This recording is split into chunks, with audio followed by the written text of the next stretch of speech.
For 18 years, we of the West have been excluded from China.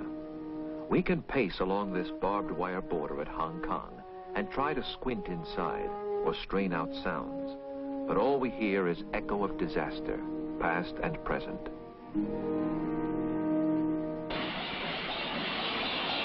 When we ask why, there is no other book of answers but the history of this century.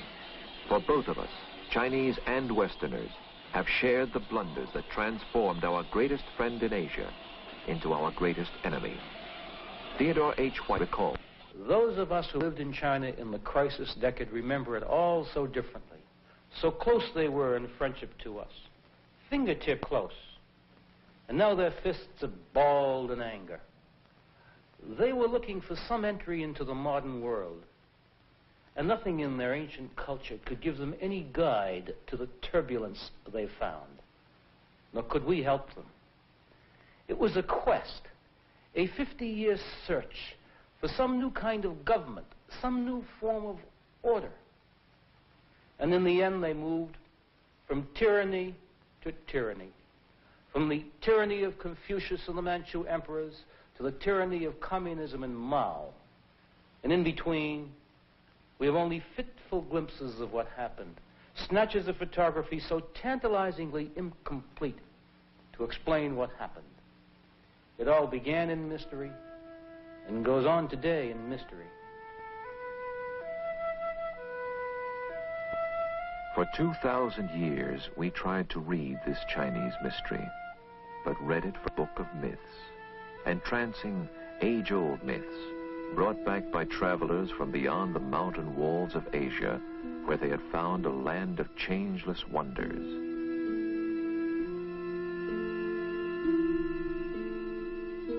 A strange serenity of spirit graced its hills with beauties. Bridges arched across the rivers as much to soothe the eye as help the wayfarer.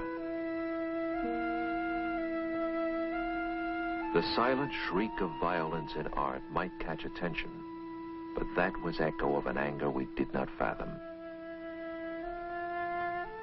The same mythical serenity rested on all the fields of this land of peasants, a biblical rhythm carrying men from sowing to harvest, from birth to death, in apparent contentment. The old myth held that China had solved the great secret of government. Confucius, half god, half sage, had taught order and duty. These make government. Each man fixed in place, bound in obedience to those above, as those above were bound in obedience to the will of heaven. The emperor they called the Son of Heaven, Tianzi, because only he interpreted the will of heaven in his land. For 1,500 miles ran the Great Wall, sealing in a nation so proud it knew itself only as Zhongguo, the Central Kingdom. All other men, barbarians. For 2,000 years, behind this wall, proud China knew herself invulnerable. For centuries, China let barbarian Westerners dock only at Canton to buy her precious silks, her porcelain, her tea. To pay for these, Englishmen introduced opium from India. By 1830, this trade was booming. China protested, burned the opium, and the bark of English warships, as war broke out in 1839, first shattered myths of Chinese power. The result, defeat, disaster. And then it vanished. Simply vanished. The Manchu dynasty disappeared overnight. Nothing like this has ever happened in all history. 2,000 years of tradition, the whole structure of the imperial Confucian political thought dissolving to dust. The Chinese give it a name and a date. They call it Shuangshi, double 10. The date being October 10, 1911, when a riot occurred in the Yangtze Valley which they couldn't suppress, and 5 weeks later, the regime had disappeared, the dynasty overthrown, never to reappear again in history. And out of this turbulence, there emerge two types of Asian leader, arch symbols, the man of guns and the man of ideas. And these two types, the gunman and the dreamer, have perplexed all our efforts in Asia for the 50 years since, and they still perplex and haunt all our policy even today. In Asian politics, gunmen rise first. General Yuan Shikai seized power at Peking, turned loose lesser generals to ransack provinces. Briefly, he gathered a puppet assembly, imported an American professor to write a constitution for a republic. But old ways were easier. Returning to Confucian order in 1915, Yuan named himself emperor, and 6 months later died. His rival, Sun Yat-sen, was the man of dreams. The dream of China, powerful, free of emperors and foreigners, made him from his youth a revolutionary. Students, teachers, merchants meeting in such secret headquarters joined his conspiracy. On postcards, he scrawled a rising sun, emblem of a new flag someday to be.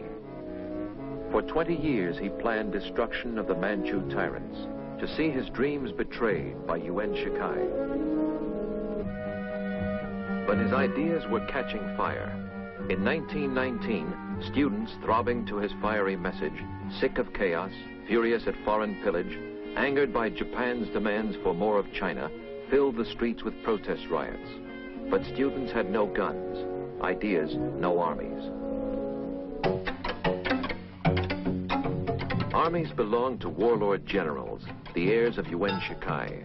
Power and force were theirs, whether trained to fight with Manchu broadsword or equipped with second-hand artillery. Laughable to Europeans, in China, such troops struck terror. Their purpose, simple, to rule by killing.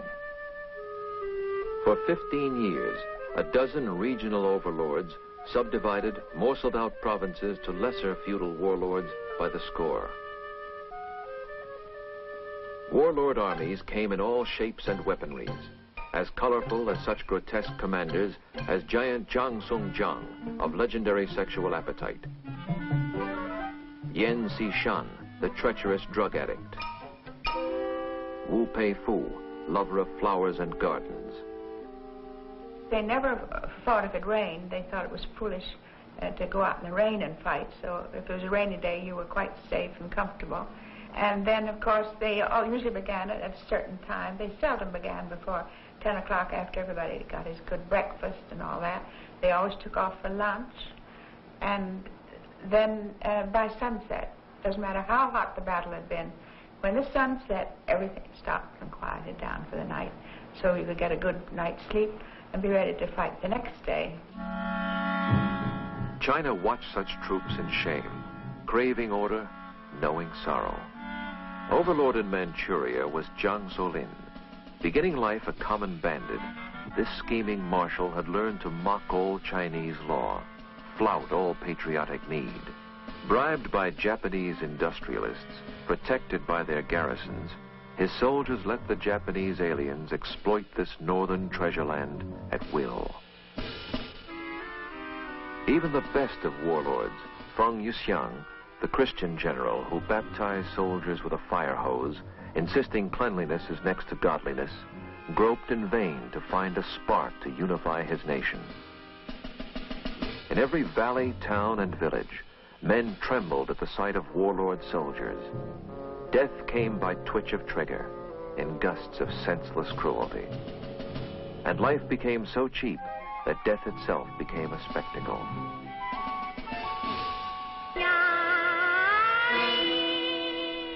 Children, growing up, became inured to violence, a culture of scholars transformed by killing.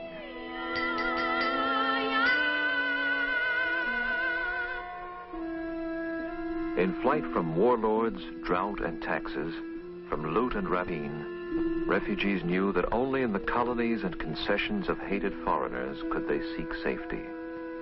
Here, beggars for their bread, they might find mercy. A former State Department officer, Ernest Price, remembers China in the mid-20s. We hit the country at a time of terrific heat wave and at the same time drought in the great valleys. As our train pulled through this area, little boys at the stations would come out pot-bellied, spindle-legged, and holding out their hands and saying, "Da lao ye, da lao ye, please, master, please." We were horrified. We never had seen anything like it. And one of our legation officials said, "Now, boys, I want to tell you something. Don't let this get under your skin, this sort of thing. You're going to see a lot more of it in China."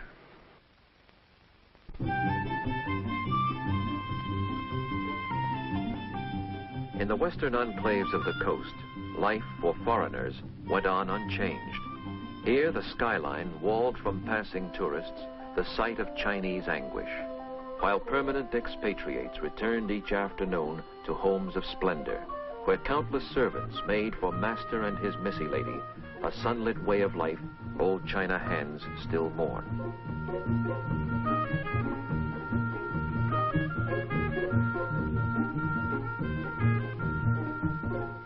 From Shanghai, foreigners controlled most Chinese industries, mines, mills, and railways. They set her tariffs, collected taxes. Prosperity rested as it always had on foreign guns and gunboats, within whose shelter Western pleasures undisturbed rolled on. At racecourses and at resorts, Chinese appeared, as always, servants only. At Western clubs, the tinkle of ice in cocktails rose above the muffled sound of warlord guns outside. Yet even in Shanghai, if one listened, one could hear another note. In the streets, students were calling for revolt, middle-class youngsters, yet their message caught the ear of workers, too. By 1925, a ferment unsettled every major city. Symbol of all protest was Sun Yat-sen, who called on China to slay the dragon of imperialism. Slowly, through the early 1920s, Sun Yat-sen had somehow built a government, won a tiny southern foothold at Canton, ringed by hostile warlords. By 1924, the aging revolutionary had learned ideas and guns must go together. Ideas he hammered into three principles called Sanminjuyi. First nationalism, next democracy, then socialism. To his nationalist party, the Kuomintang, he now insists to conquer China, they must fight to throw the warlords and imperialists out. They will get guns, for he has found them. Spurned by the West, in 1923 he tells the New York Times, "We have lost hope of help from America, England, France. The only country that shows any sign of helping us in the South is the Soviet government of Russia." Flatly, this report concludes, the prevailing foreign estimate of Dr. Sun has been that he is a dreamer and therefore dangerous. Arch symbol of Russian help is Michael Borodin, veteran agent of the Comintern, who brings the guidance of the Bolsheviks to Sun's dreaming. Counseling, scheming, urging, the mentor communist becomes an all-pervasive influence, induces Sun Yat-sen to let the tiny Chinese Communist Party, 430 members, join Sun's nationalists. Sun gathers new-style Chinese officers to fight for country, not for loot. Of these, his favorite is Chiang Kai-shek. Sent hastily to Russia for training, Chiang soon returns, directs the Huampo Military Academy at Canton, where patriots are trained by Russians to officer armies that will give the dream fresh muscle. Some scholars say that at this point, the Chinese leader recoiled at communism, prepared to break with Russia. But no one knows, for in March 1925, death cuts across the revolution. Sun dies of cancer. Mandarins, scholars, warlords, soldiers file by his bier in homage. All claim his message as their legacy, scuffle for his mantle.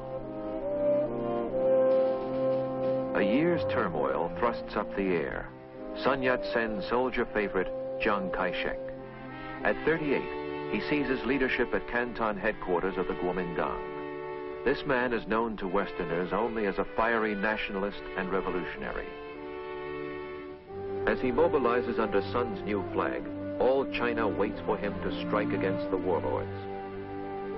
July 9, 1926, Bei Fa marched north. Against Chiang's slim divisions are marshaled 500,000 warlord troops. A political earthquake rends the land. For these are soldiers of a different kind. Fighting for a cause and country, they storm through villages and fields, victorious as much by spirit as by guns.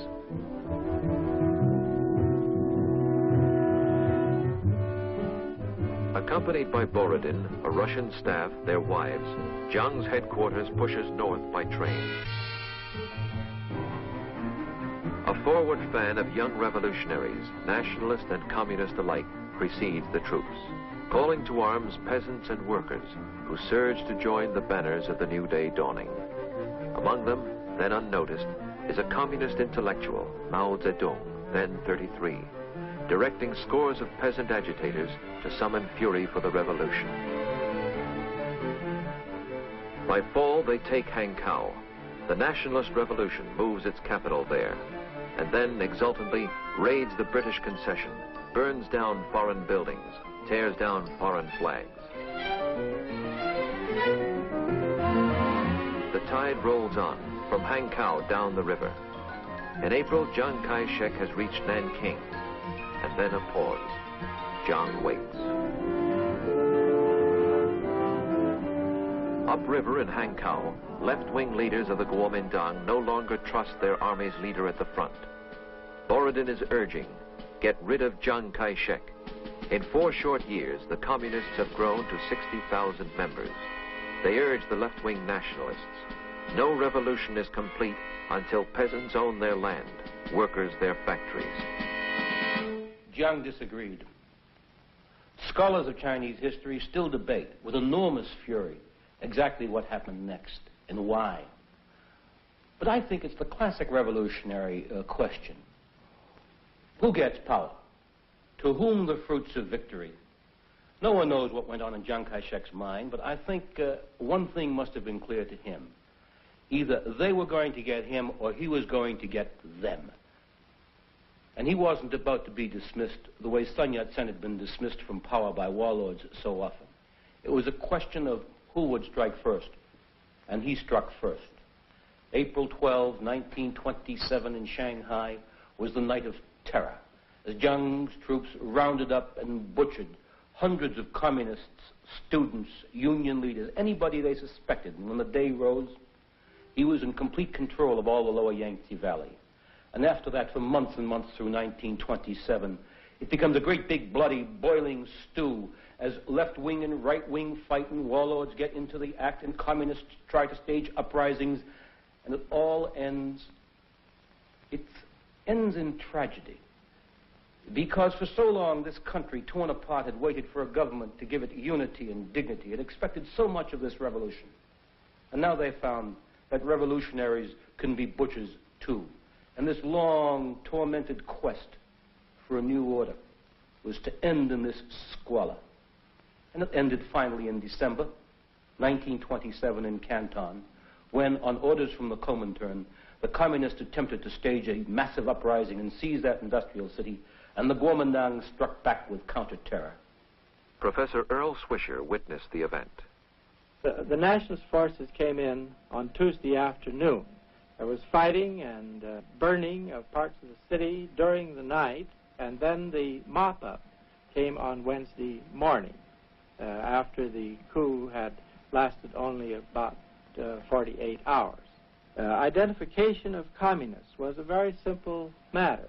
They had wrapped red kerchiefs around their necks to identify them as communists, and when the coup collapsed, these were hurriedly stripped off to remove the identification, but in the rather humid climate, the red scarves left marks on their necks, and so that a communist was anyone with a red neck.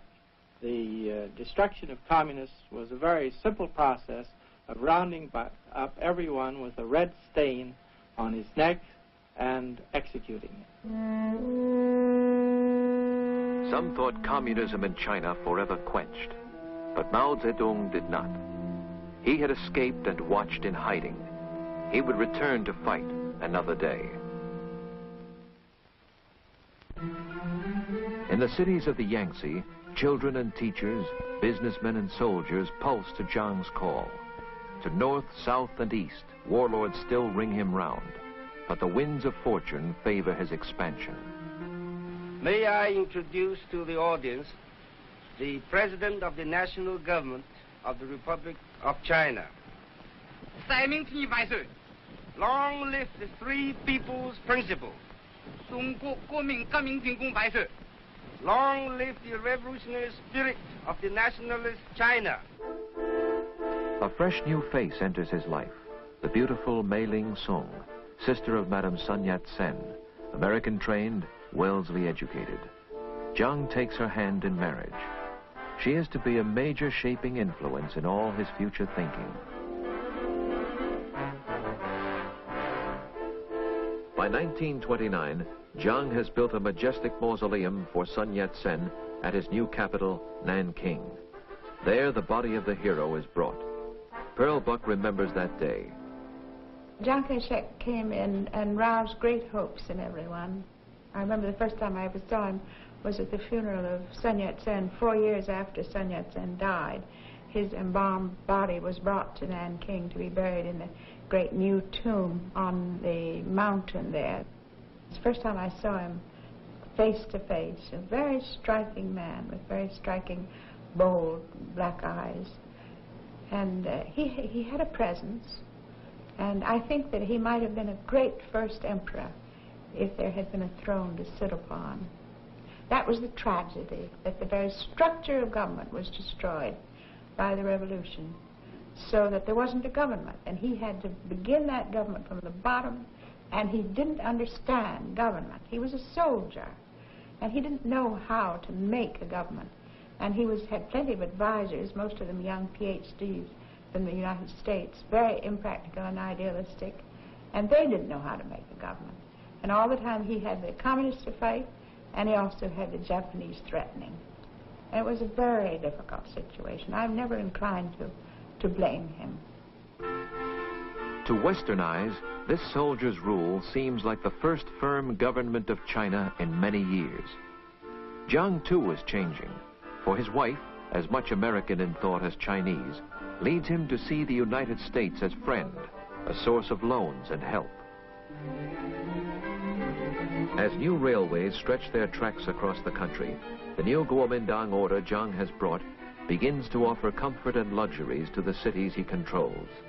Industry booms, production soars. Engineers and young industrialists find, for the first time, careers opening to modern talents.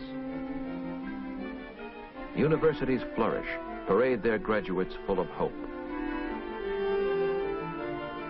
In cities, department stores begin to offer Chinese taste of every modern wear. Modern dress takes subtle hold on Chinese fashion, while rich Chinese, in centers like Shanghai, begin enjoying privileges until now saved for foreigners. I climb into old Shanghai, and I'm dancing, sweetheart, with you. And try into old Shanghai, when I'm from now. In my arms, dear, away from home, dear, we'll let the rest of the world go by. We'll make Not such froth, however, but the primordial appeal of Chinese nationalism is changing Asian politics. Even in Manchuria, the call of patriotism twinges the conscience of warlord Jiang Solin, causing him to flout his Japanese protectors. Traveling by rail in summer 1928, Jiang Solin meets his death. A Japanese plot, blasting him to bits, punishes him for what they call his treachery. His son, young Marshal Jiang Suliang, succeeds to power in Manchuria. This junior warlord knows he must serve Japan as puppet or go with nationalism. He chooses Jiang. In Japan, this switch sets off alarm. Military men control Japan. They mobilize. They must strike soon. They know if Jiang extends his sway to vast Manchuria, if China's 400 million people unify, then they must certainly lose the Asian mainland. September 18, 1931. Attack begins, which Marshal Jiang Suliang's warlord soldiers cannot stop, and Chiang Kai-shek is powerless to help. Striking simultaneously at half a dozen different points, the soldiers of Japan seize towns and rails. By spring of 32, they hold all Manchuria, rename it Manchukuo, a puppet state at their command.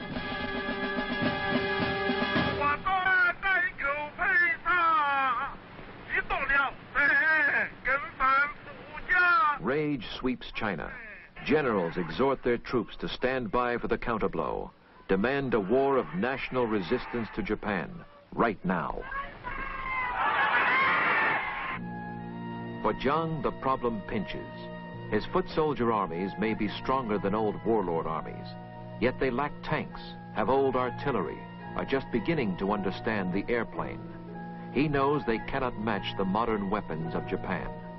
Not only that, he leads a nation still divided. The communists, struck down for good in 1927, have somehow swelled by 32 to major force again. It was as if a ghost had risen from the dead. When Mao had fled in 27 with his 1,000 communist zealots, he was already disgusted with Borodin and clumsy Russian doctrine. He felt the key to revolution in Asia lay in the peasants of the countryside, not the big city proletariat.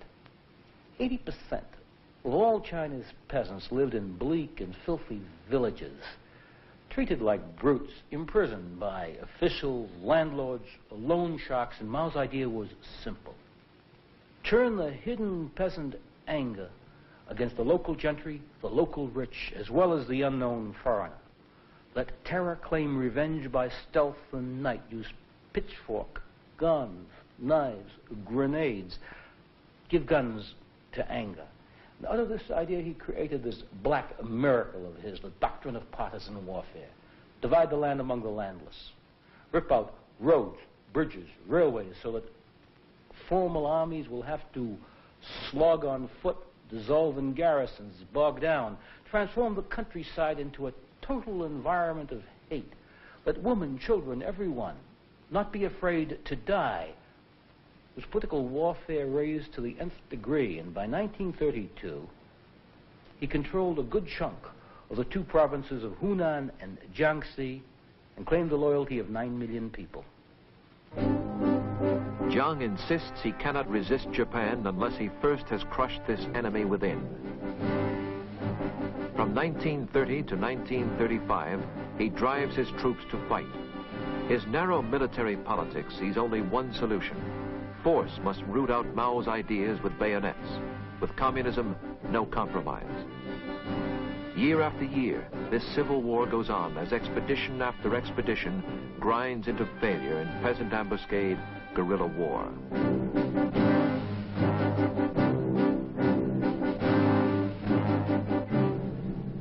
An American newsreel of the early 1930s innocently reports this nameless civil war. Troubled China turns on the enemy within her gates. These bombing planes of the Nanking government get ready to attack the rebel strongholds in Kiangsai. Contact!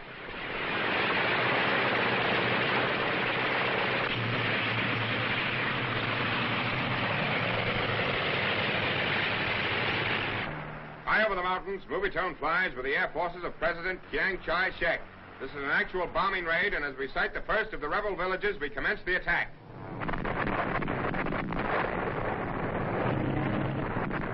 Chiang Kai-shek is making desperate efforts to unite the various provinces of China, many of which are torn by internal dissension. And if he can't do it one way, he tries another, including bombs.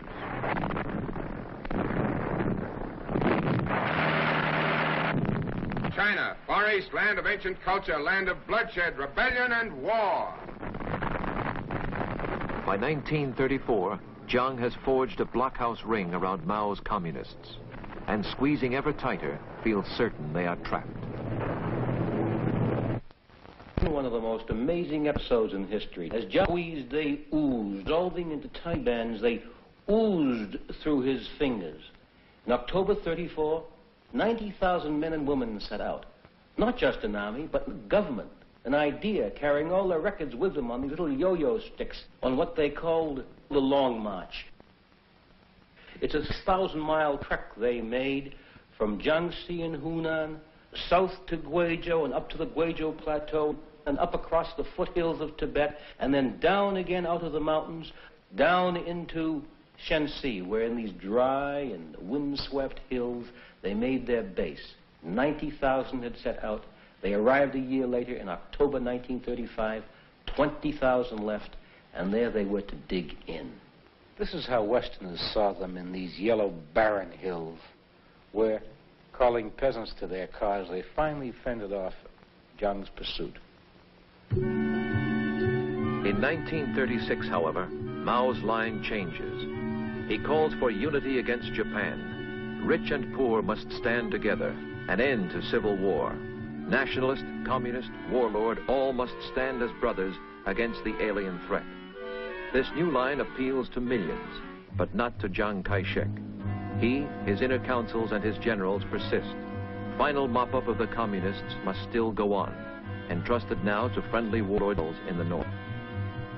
Yet mysteriously, this final mop-up stalls. The most important front against the communists is held by soldiers of Manchuria, driven out by Japanese. These homesick troops have little stomach for killing other Chinese. Led by young Marshal Zhang Suliang, they itch to tackle Japanese. In December 1936, Zhang flies off to see the young Marshal in Xi'an, to flog him on to sterner effort. In Xi'an, however, communists have convinced the young Marshal that civil war must stop. Then there happens one of those episodes that sound as if they were written in the book of make-believe. And again, we have no photographs because no one invites a photographer to witness a kidnapping, which was what happened next.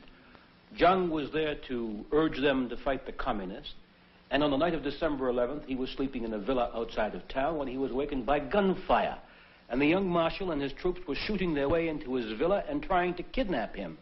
Zhang was in his nightshirt and bare feet. He slipped out the back way, tried to climb over the wall, fell. He hurt his back. He lost his false teeth. His feet were bleeding as he ran over the rocks. And the young marshal's soldiers caught him and brought him back. It sounds mad, but that's the way China was, and it got even madder. Because when they brought him back, they invited the communists down from North Shanxi, and on December 15th, the communists, the young marshal, and Zhang all sat down to talk. The communists and the young marshal said to Chiang Kai-shek, "It's time to end the civil war. We must all unite against the Japanese, or else." They could have killed him, but they didn't. And Chiang Kai-shek agreed. He would halt the civil war, and he would form a united front against the Japanese. And so on Christmas Day, they gave him a plane, and Chiang Kai-shek and the young marshal flew down to Nanking to announce the civil war was over. But Zhang had made no promises to the young marshal, so he imprisoned him immediately and kept him prisoner ever after, even to this day in exile on Formosa. Christmas 1936. At Nanking, members of the government await their president's return. In pain, he hobbles out, announces to the world, a popular front of Kuomintang and communists will now, united under his command, turn to face the menace of Japan. Japan's imperial tradition has, however, a cardinal rule: always strike first.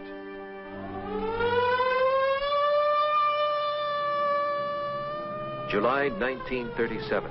The war is on. The Japanese now seek total conquest, not just another chunk of territory. They blast the heart of China in the Yangtze Valley, with Shanghai first to take the shock. The Imperial Navy shells Shanghai at point-blank range. A century since Britain first blasted China open. A generation since the bloodshed of the Boxers. Babies have grown to manhood without a year of peace. For 25 years, China has lived with warlords, guns, and terror. But now it must drink deeper of the cup of bitterness.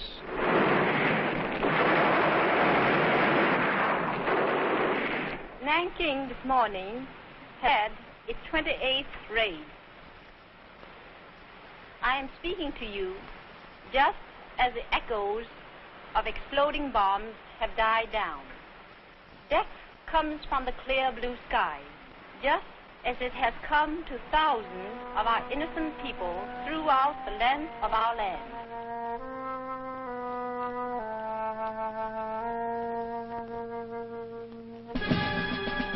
November, Shanghai falls.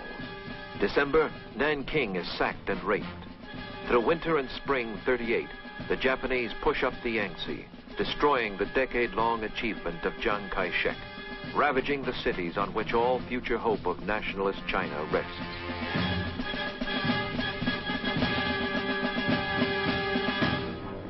In the north, a different vision of tomorrow's China guides the communists. In a village in a mountain gulch, they make a capital, Yan'an. Headquarters have paper windows, furnishings of bamboo. Their troops are called the Chinese 8th Route Army. But the United Front dissolves. Red generals ignore Jiang's orders. Their strategy makes an independent war against Japan. In rear areas like Yan'an, soldiers raise their food. Mao himself grows tobacco. Zhu De, the Red Army's commander-in-chief, hoes his own cabbage patch. Peasant women spin and sew the cloth for uniforms. Fashion straw sandals for the soldiers. The mind of Mao Zedong sees warfare differently from other men. I remember Mao Zedong saying to me that Americans thought the communists would lose, that they saw the communists in the hills of Yan'an walking around with straw sandals, a ragamuffin army, and he said that any wise European who had seen George Washington's people at Valley Forge would have said that George Washington was going to lose. He said, it's true, he said, that the Japanese and Chiang Kai-shek have electricity, airplanes, tanks, and we have nothing, he said. But then he said, the British had all those things, and George Washington didn't have electricity, and yet George Washington won. You suddenly realize with a start that Mao Zedong was not really sure of when and in what century electricity was introduced. That the structure of his knowledge was totally different from the structure of Chiang Kai-shek's and ours. Mao's knowledge of Asian war, however, is unmatchable. With these generals, he lifts the doctrine of partisan warfare to new levels. Lin Biao directs Kang Da, training school for guerrilla leaders. Zhu De deploys guerrilla bands hundreds of miles in Japan's rear. The people are the sea, says Mao Zedong. Guerrillas are like fish who swim in the sea. Within a year, such troops gather 200,000 peasant soldiers. The Japanese may seize cities, but the 8th Route Army holds all North China countryside about them. In the Yangtze Valley, however, all through summer 38, fortress after fortress of Chiang Kai-shek falls. The Japanese crunch on. By October, his last two citadels are doomed. First Canton, then 4 days later, Hankow falls. Killing prisoners, spreading horror where they go, the Japanese convince themselves that sheer stark terror will now at last persuade the nationalists to quit. The war is won. Yet still their prey eludes them. From Hankow, Jiang has planned retreat. His government is to settle at Chongqing, in China's deepest mountain fastness, Sichuan. The nationalists set out. Pack laborers salvage from the burning cities what few machines they can. Students haul away school libraries. Beyond the mountains lies the safety of the Sichuan Basin, its only entry by the cleft the Yangtze cuts. A steeper climb, say Chinese poets, than the climb to heaven itself. Retreat continues all through winter, expression of a will to fight that no disaster has diminished. Up through these gorges, they pull or pole their boats, until finally, in 1939, the rearmost echelon of the sad procession drags through.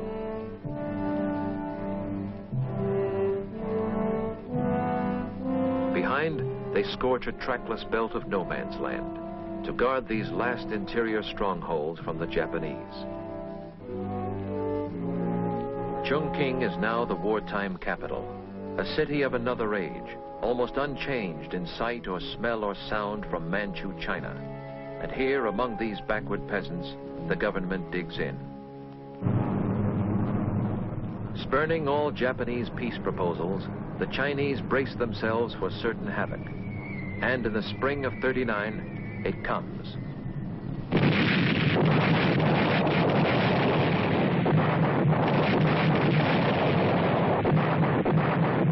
Day and night the bombs continue, yet Jiang persists. Powerless to strike back, Jiang knows only America can help. His diplomats in Washington seek aid. Yet he has other troubles too. It was about this time in 1941, at the height of the bombing, that I had my first talk with Chiang Kai-shek about the war against Japan and its strategy. And at the end, almost as an afterthought, he said, "Remember, the Japanese are a disease of the skin, but the communists are a disease of the heart." It seemed odd to me because at that time the Japanese were bombing the daylights out of both Chiang Kai-shek and the communists, both of whom were allied against the Japanese. But now in retrospect, it seems to me an almost prophetic remark, almost a vision of an apocalypse to come. Those whom the gods destroy, they first make mad. On December 7th, 1941, madness seizes the Japanese. Striking at Pearl Harbor, they hope to force America's consent to their conquest of China. Now China has a mighty ally. America's arms will soon be theirs. Geography destroys this hope. Supplies must crawl across the ocean to get to India, then be flown to China across the Japanese blockade. American pilots brave the topless Himalayas to fly the hump and carry what they can, yet average only a few thousand tons a month for the army of 4 million Chinese soldiers. Feeding an elephant with an eyedropper, an American veteran calls it. Discouraged Chinese leaders say, our arsenals make only 15 million bullets a month, just 4 per soldier. How can we fight? Americans discover there are other reasons for poor Chinese morale. Graft in their armies, generals corrupt, incompetent. The soldiers ill-shod, underfed, and sick. Major General Frank Dorn recalls his training mission at the time. A visiting American general from Washington asked me if he could see some Chinese troops marching on the road. So we drove out, and the first thing we saw, of course, was that the majority of the men had dogs of one kind or description, size, anything that they could have stolen along the way, on ropes, on leashes, on anything. And he smiled and said, here they are, the GIs the world over. They all love dogs. And I said, yes, they certainly love these. And he wanted to know what I meant by that. And I said, well, this is their rations. When they run out of rice and other food, the dogs go into the cook pots. Commanding General for America is Joseph Stilwell. A soldier's soldier, his mission is to train a Chinese army to strike back. In India, training thousands of Chinese flown back across the hump, Stilwell learns to know their true ability. But he grows bitter at their government, which cannot nourish them. He feels they can attack and win if led by honest officers, insists that Jiang reorganize his army to throw incompetence out. In Chungking, this pressure irritates the Generalissimo. He knows that victory is guaranteed by efforts of his allies. His thoughts are on the aftermath of victory, the final struggle for power yet to come. A weariness of spirit seeps through his government. Something fades. They wander, alien, through this anachronistic city. The fronts are far away. America's flying tigers guard the skies. Their background of big city life cuts them from direct involvement with these peasant people. Little luxuries, little pleasures occupy too many minds, too long exhausted by the years of sacrifice. Yet nonetheless, the prestige of Jiang's government grows. Foreign diplomats court his favor, do him honor. In 1943, at Cairo's Wartime Summit Conference, he sits with Roosevelt and Churchill, accepted now as equal of the great, consulted on the strategy of global war, assured of China's freedom, China's greatness in the post-war world. From Yennan's tawny hills, the communists watch all this and brood. Unrecognized by foreign powers, they know their strength is growing. Not foreign aid, but peasant emotions give power. And Mao too is hardening. Like Jiang, he thinks beyond the war to what must follow. 20 years of flight and fighting have toughened him to hardship. But his memory too is scarred. By Jiang, by white men, Russians and Americans alike. His troops swell daily behind enemy lines. His self-assuredness freezes to dogma. He has been right so often when others made mistakes. His truths become, for communists, a holy script. Colonel David Barrett, chief of the American military liaison team in Yan'an, watched all this and recalls, they emphasized that they had to give the troops political training because the political consciousness of the peasants who made up the Chinese Communist armies was very low. So therefore, they said, we have to give them political training. I told them, I said, in the United States Army, we look with disfavor on giving political training. We think we should devote our whole time to military training. Well, they said, that is not the case in our Army because we consider military training and political training as equally important, and one cannot be neglected for the other. Zhu De agrees with Mao. Power is what comes out of a muzzle of a gun.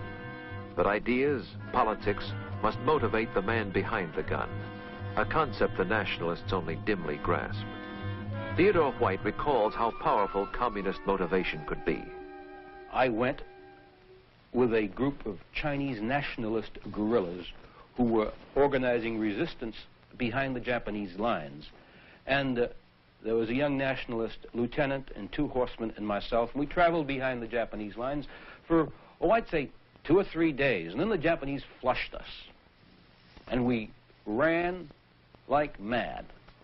And they chased us all day. And by the time we arrived in a mountain village at night, the horses were completely worn out, saddle galled and their flanks heaving. And we were as tired and just as scared. And we asked the villagers to give us water and fodder for our horses. And I heard the young Chinese officer say, "Woman Shabalu Jun, we are of the 8th Route Army." And I said to him, "Look, we're nationalists, not 8th Route Army guerrillas." And he said, "Shut up. If we tell them we're nationalists, they won't feed our horses or water them." It was the first sense I'd ever had of the political grip the communists had acquired on the minds and the hearts of the people in the occupied areas. As war wears on, American aid increases, and Jiang is pleased. Reviewing the new divisions Stilwell has trained and equipped, Jiang hoards these splendid forces. They will be useful later. Stillwell violently objects. He wants to use them now against Japan. He has no interest in future civil war. Stillwell feels unless Jiang purifies his government, not only is he no help in this war, but once the war is over, surely the communists will win. Their quarrel grows. From Washington flies a mission to heal the nasty breach under Major General Patrick Hurley, an Oklahoma politician. Jiang sees this as more white man's arrogance, a meddling in the politics of China. No compromise is possible, and Stillwell is relieved of command in 1944. Certain American involvement in Asia will be long and tragic. The world rejoices as in 1945 the Japanese surrender, the guns they hope forever stilled. To sign the document of surrender aboard the Missouri, the Allies, America, England, Russia, invite Japan's first victim, China. In their eyes, China's only spokesman is Chiang Kai-shek, who sends nationalist generals to represent his people. The communists are absent. For Chinese, this is but the curtain to an act, the climax yet to come in clash with communists. To stop this dreadful prospect, General Patrick Hurley, now named ambassador, flies off to Yan'an. He urges Mao, the war is over, let there be peace. Let Mao and Jiang divide the country politically, but unify both rival armies under a central government. America will underwrite the deal. Hurley puts a plane at Mao's disposal to explore the proposition in Chongqing. Thus, Mao arrives on the first plane flight he has ever taken. His safety guaranteed by Americans, this is his first face-to-face contact with the Kuomintang since the killings and uprisings of 1927. 6 weeks of negotiation will produce apparent agreement, as Jiang plays host to Mao before departure. The plans that lurk behind their smiles, however, deceive all Western eyes. For in the field, a race is on. Across the land, the broken Japanese must sign defeat, yield cities, garrisons, and guns. But which Chinese will take the guns and occupy the cities, communist or nationalist? The nationalists, with all the transport of America at their disposal, emplain their troops to seize the cities of the Yangtze Valley. This ease of movement will lead them on to larger appetite, dispersion of their forces up from the Yangtze to seize the cities not only of North China, but beyond, Manchuria with its vital industry and rails. Nor will the communists sit still. Together, Mao and Zhu, like Jiang, decide the key lies in Manchuria. They choose Lin Biao as field commander to make the dash. From Yan'an and North China, they will strike east and north, while Jiang is readying troops to move from Yangtze ports and airfields. By foot and pack train, Lin Biao sets out. The Russians have temporarily occupied Manchuria by the surrender terms with Japan. Communists expect to get from Russians surrendered Japanese equipment and guns and hold the countryside before Jiang arrives. The rumble of inevitable clash causes America to replace Hurley with General George Marshall. This architect of global victory is sent to save the peace for which so brilliantly he labored. Received by Chiang Kai-shek, Marshall gropes for American solution to the bitter revolutionary surges of a strange Asian nation torn by barbarisms a generation old. To his Chongqing headquarters, he invites a communist delegation led by Zhou Enlai, chief communist negotiator, to meet with Chiang Kai-shek's spokesman. Marshall suggests, and they agree to, an American answer for China's groping search for order. A federal government peacefully permitting the two parties to govern provinces they now hold politically. Freedom of speech permitted everywhere, and disputes resolved by talk, not guns. In January 1946, both parties celebrate a truce with a handshake. No paper truce, however, can mend a nation ripped apart by 50 years of killing. Within 2 months, troops are on the move again. Each side blames the other, but 100 savage skirmishes now flare to full-scale war. Manchuria is the cockpit of the struggle. The industry Japan has built and left is the greatest prize in China. Jiang's American-equipped troops seize all major cities to find a hollow triumph. The Russian occupiers have looted every factory before withdrawal. Ripped-out sockets show where great machines once stood.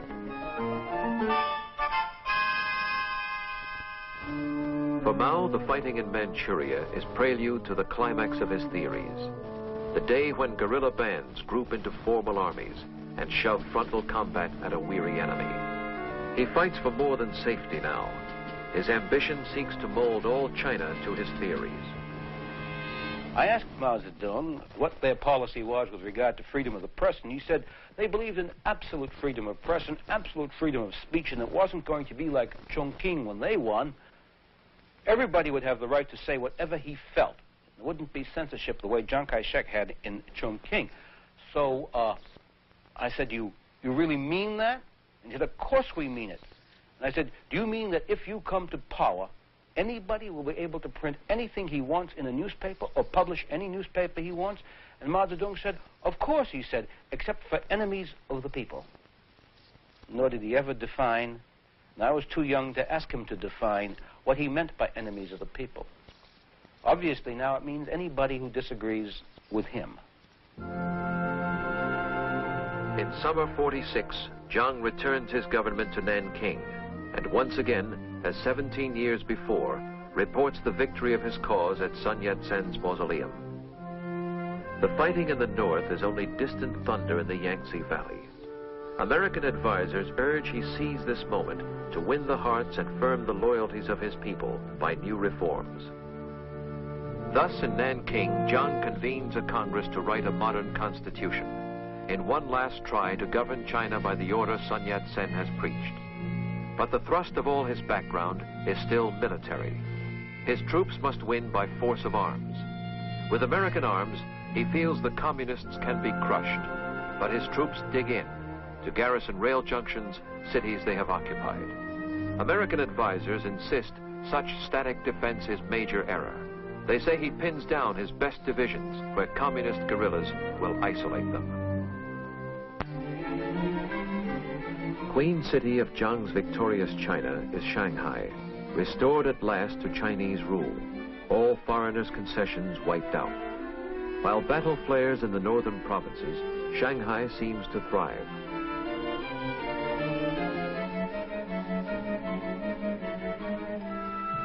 The long war's dislocation has filled the streets with hungry refugees and homeless laborers who offer muscle energy for little more than rice to feed them. But after 50 years of suffering, such sights are almost normal. What worries Shanghailanders most is this, their money.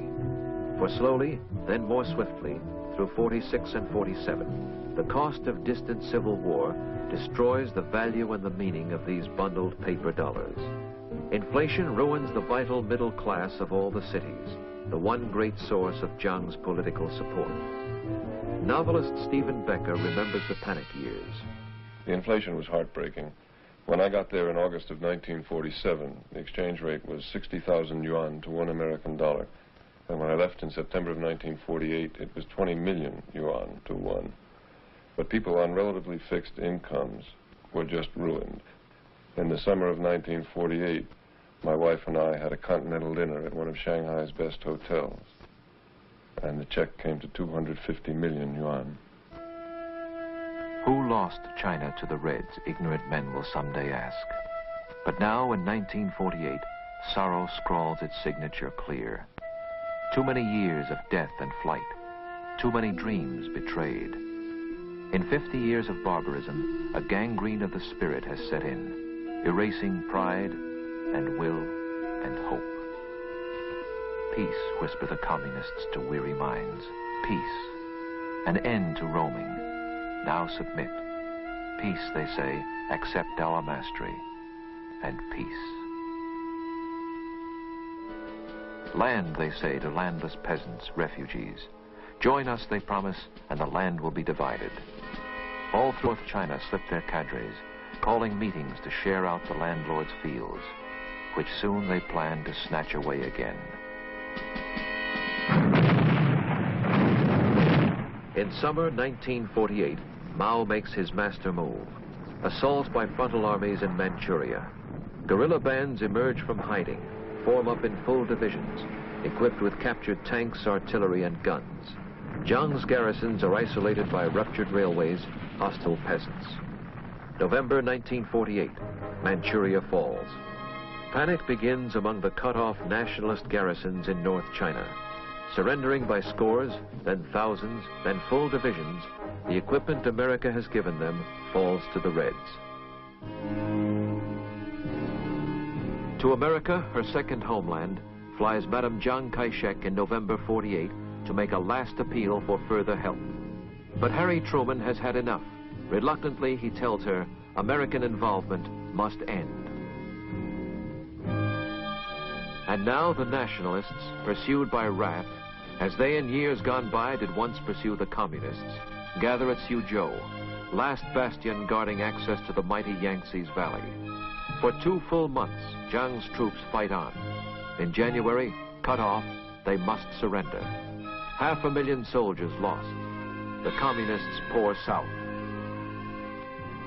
His spirit heavy burdened, Jiang resigns his leadership, hoping other men may court the communists for better terms. On April 1st, the nationalists send emissaries to Peking to plead with Mao Zedong. But they have passed the point of no return. No mercy, say the communists. The new mandate of heaven requires all nationalists to lay down arms within 3 weeks. 3 weeks later to the day, the communists uncoil to cross the Yangtze. First target is Nanking, the hallowed capital of the Kuomintang. But in that capital, the will to fight has turned to dust. No man will stand the ramparts. Abandoning positions, troops trudge away as silent people stand and watch. Too many warring armies have passed this desolate way to make them want to fight for any faith or any politics. No mainland refuge now remains, and fleeing nationalists embark what troops they can to cross the ocean for the island of Formosa. Shanghai hears the message clearly as foreign businessmen board up their shops. Go now, go quickly, for communism marches. Take what you can, but flee. In pell-mell haste, the Western powers evacuate the city they have built, for good and bad alike must leave. The businessmen come for profit, as well as missionaries come to heal, must say goodbye, as out the Yangtze steams the last of Western influence, and farewell to a century. May 27, 1949. Down Shanghai's princely avenues, the pleasure boulevards of yesteryear, rolls the victorious red tide.